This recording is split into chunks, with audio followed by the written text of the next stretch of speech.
后来这个邦桥幼稚园群组感染的病毒，确定就是印度变种病毒。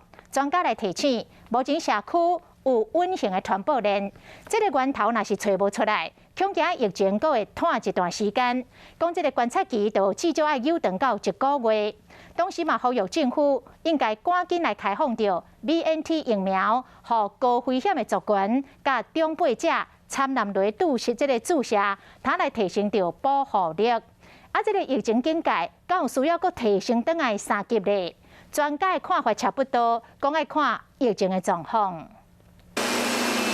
幼稚园事件爆出群组感染，大楼赶紧把住户全部送到集中检疫所。新北市到目前为止有16间学校停课，基因定时结果证实Delta病毒早就进入社区，就惊这温性的传播链会愈传愈大。传染力比较强一点所以也就是说，感染者他的病毒量会比较多，可能至少会拉到2个潜伏期，就是28天的这个时间。嘛，因为 Delta 病毒传染力真强，要完全阻止实在真困难，控制疫情就要扩大控力。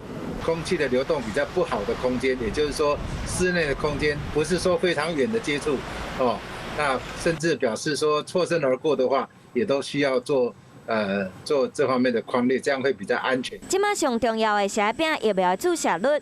BNT 疫苗69岁，专家呼吁赶紧开放男女注，尤其是较有可能为着动症的士大人和伫各地走的机组员。老人家这么重要，是因为他得病的时候重症很严重。第一个，他就会吃掉我们的医疗资源，然后你年轻人也会生病，假如那个时候，然后年轻人就进不到医院里面去。到底敢要乘坐3级，搁来看疫情的发展。